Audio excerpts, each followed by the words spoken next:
Hi guys, I'm gonna do on what does the zebra finch breeding process is like.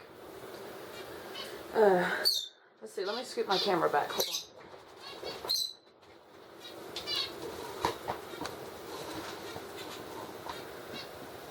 Because I got Bonnie and Clyde flying around outside and stuff too. And there's their jungle gym thing I made. But anyway,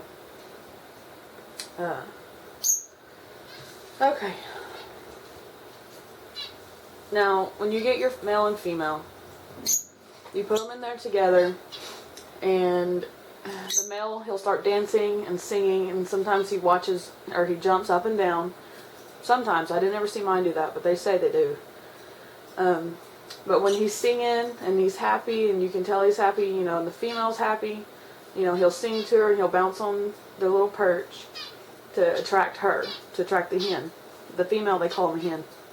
And birds too, not just chickens. After he does that, and she's been watching him, he'll try to jump on top of her.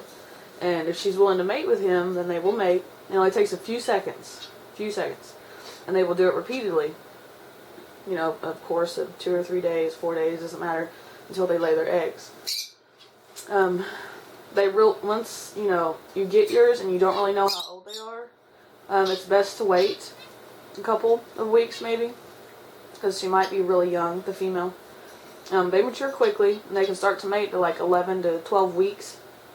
But, you know, I'd wait, because you want them really healthy. And I would wait till they are at least 6 to 9 months before, you know, allowing them to be together and breed. But if you put them together, they're going to breed anyway.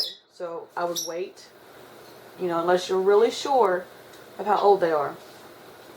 You got to make sure that where your cage is at, it's in an not enclosed, it's in an area that is, you know, quiet, doesn't have a lot of people or pet traffic, you know, because it's very stressful to them. Once they have started their nesting, do not move the cage, you know, because they'll completely stop, you know, because they don't feel safe when they've been moved. So put them where you want them, where you feel comfortable with having them there for a long time, because once it starts, you know, you're going to have to leave it alone. You can't move it. The cage has got to be large enough, you know, because remember, by the time they are in there and they have their chicks, there could be up to 10 birds in there. You got to make sure it's large enough. A cage about 16 by 16 by 20, that would be okay. You know, I have a big one. When the chicks fledge, you know, there could be up to, you know, like I said, 10 birds. So be sure that your cage is big enough. You know, they don't like being cramped, and it's not healthy if they're all cramped together, because they can start being aggressive toward each other. So just remember, a big cage if you're going to be breeding them. Since you're just starting off, I would just do one pair, because they can get, you know, they can get in the numbers of 30 really quick, and it can get overwhelming. You know, because once you have that many birds, it's more cleaning, a lot more cleaning actually, because when you have the chicks in there, they poop a lot because there's so many of them, it just builds up, so you've got to be careful and make sure you're ready. My lovebirds about to fall off my curtain. Tui, quit! You're gonna fall. They're climbing my curtains right now. And on their nest, they prefer that it's closed off with one hole to go in and out. You know, as you can see on my wooden nest box, all it has is one hole, no in and outs, except for the top part that lifts up, but they can't see it because it's closed off. And then the wicker, it has a hole in the back, but when they nested, they covered it up with cotton, and the only hole was in the front. So that is their preference. They covered that up. They felt more safe. So on to the next. Oh, also when you're placing your nest in there, they prefer it really high. The higher they are, the safer the birds feel. They like height. And when I started them out, I had them hanging from the ceiling, you know, because they felt safer up there. And they're okay with their new cage. I mean, they've already laid eggs, so they've adjusted with it. After they have had the nest for like, let's say, 2 or 3 months, and they still don't like where it's at, and they're not, you know, they don't want to nest in it, and they don't want to have any eggs, you can move it, put it in a different spot, and that usually helps, you know, and give them some more nesting material. And if that don't help, you need to change your nest because they just don't like it. Like I showed you, you can do the wicker ones, which is what I have. This is a big one. They make smaller ones, and then they also make some that are like a teacup, which they didn't really like because they didn't feel enclosed. They like to be in, like, you know, enclosed area. They don't want to be with stuff open on the top. Or you could do the box, which I put mine inside because I didn't want to cut my wires on my cage. Sometimes they recommend to have it on the outside for, you know, some more room, which I also agree with, but my cage is big enough that they don't need to have it on the outside.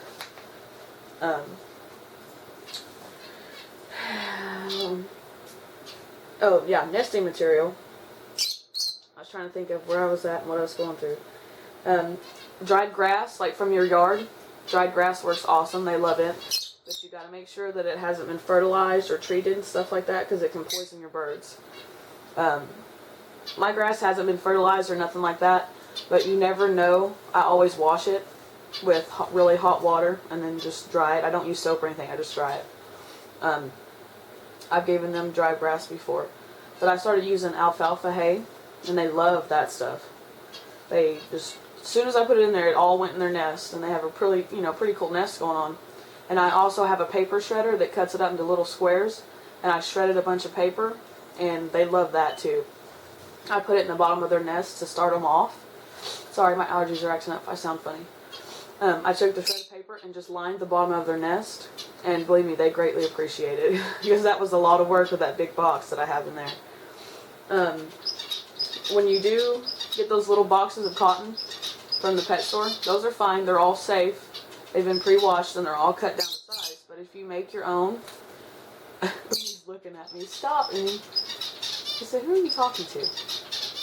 But when you make your own string, you gotta make sure that they're about an inch. Oh, hold on, I gotta catch a bird.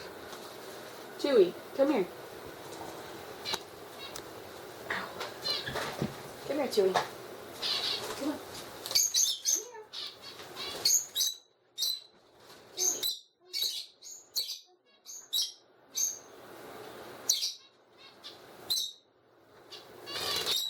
Chewy, you know you can't get in their cage. Come on. Okay. But if you do make your own yarn, not yarn, string, make sure it's about an inch, inch and a half. Not too long to where if they get it on them, or about 2 inches. Just make it sure it's not long enough that it can reach around their neck and suffocate them or get tangled around their foot. Because while you're sleeping, they could, you know, strangle themselves, or they could cut the circulation off to their feet. Oh Lord. Tui, you're in the video. 2 inches or shorter. Once they've started laying, or let's see, no, not when they're laying. When she's got them in her belly.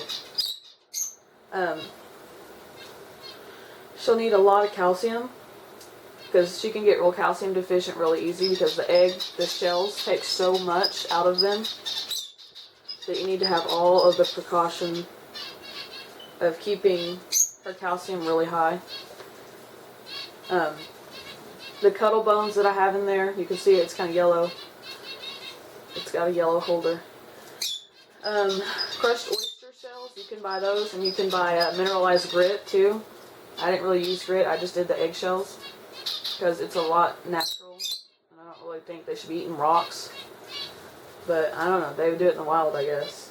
The mom and the dad help feed the chicks, so they both need it, not just the female.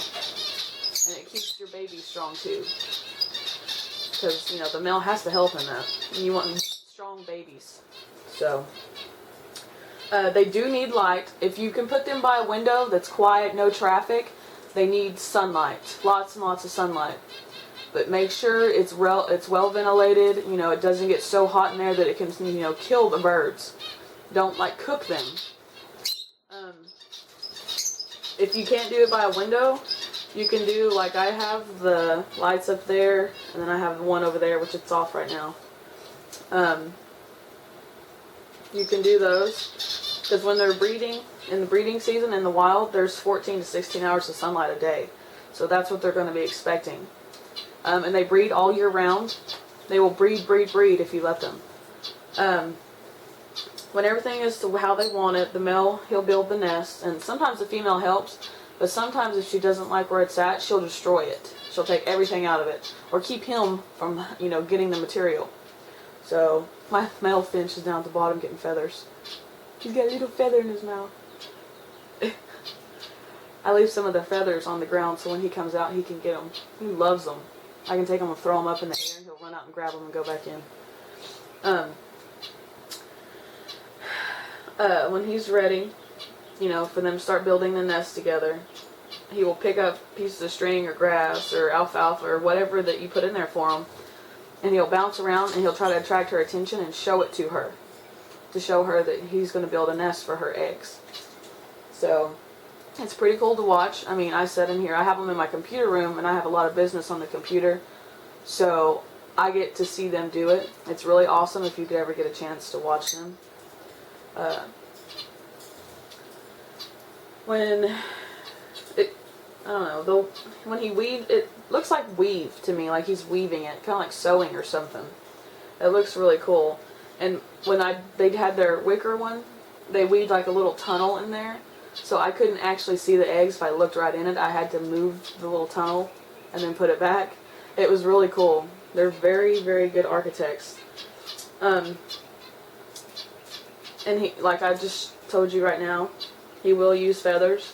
If he feels like he doesn't have enough nesting material, he will pick the hen's feathers off of her. I have a video of him doing that.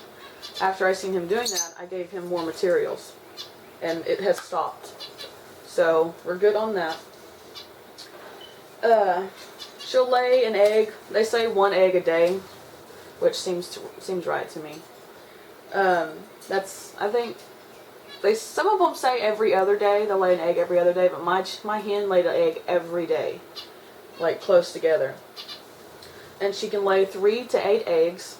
My first clutch was 5. My second clutch is 6. So, she's getting to be a pro at it, I guess. They'll start sitting on the eggs whenever she's done laying, which is what everybody goes by, But I kind of see mine sitting on them even after there's just one in there. They don't sit on it all the time. They sit on it maybe 30 minutes at a time. Every 30 minutes maybe they'll sit on it for a couple minutes. But after they all get in there, the hen will stay in there most of the time. And the male will be about running around. Let's see what else. Oh, I guess how long it takes. The eggs will start hatching about 14 days. I time mine down and I put the date they were born or whatever, so I know. If, this is kind of sad, but if after 20 days they don't hatch, remove the eggs because they're not fertile and they will start to stink. And she will lay fertile eggs over the infertile eggs, so you have to keep that cleaned out. After 20 days. You don't have to empty the nesting material out, you just take the eggs that are infertile out. And if you don't feel comfortable, you can wait, maybe 23, 25 days. But you've got to make sure that they're not laying over them, because you could throw a fertile egg away, and that would be kind of sad.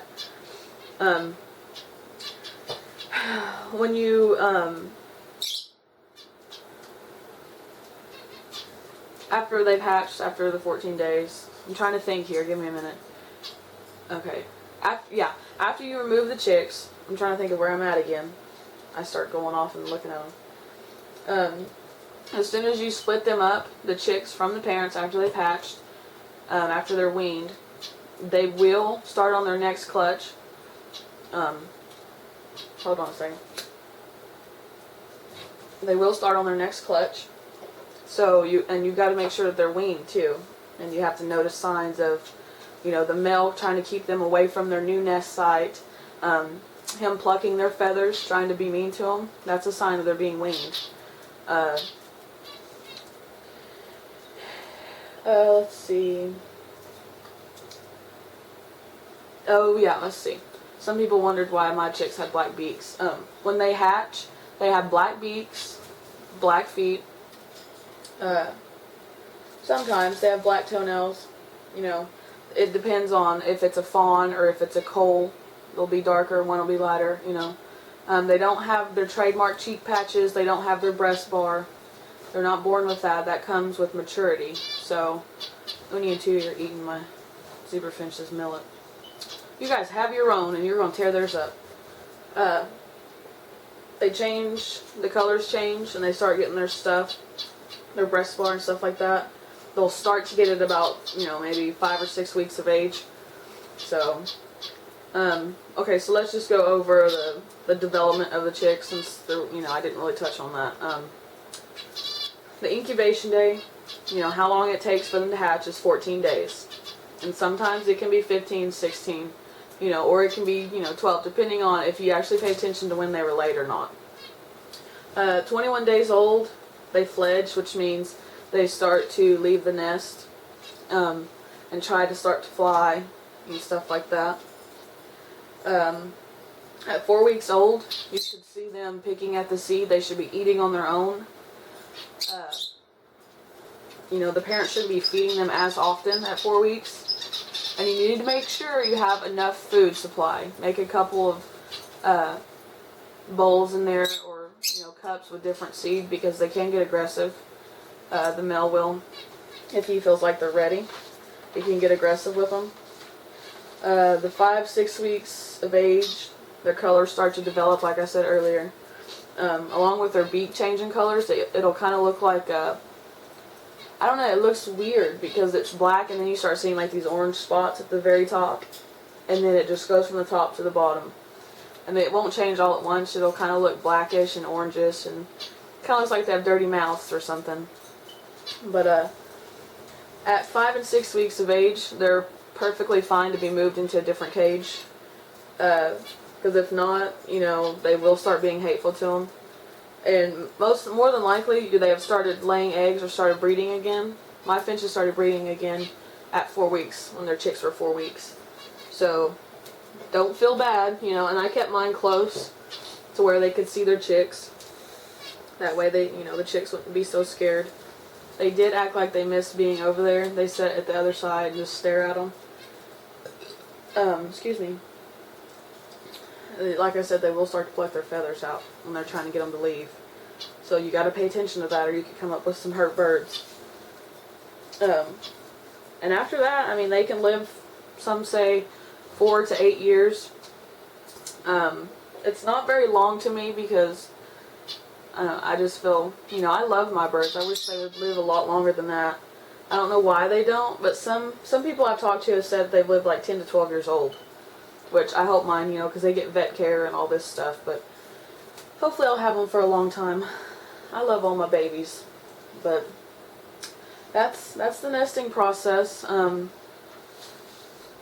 mean, I covered everything you need to know about what, you know, the hours and light. And like I said, they breed all year round, as long as you have the sunlight. You know, and if you want, you can do a lamp, but make sure you regulate it. What else?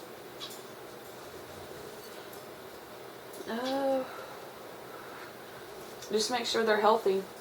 I'm going to do the how I make the egg food later tonight, because I have some stuff to do. But I'll do that, and I'll get that uploaded. Yeah, I've covered most of it.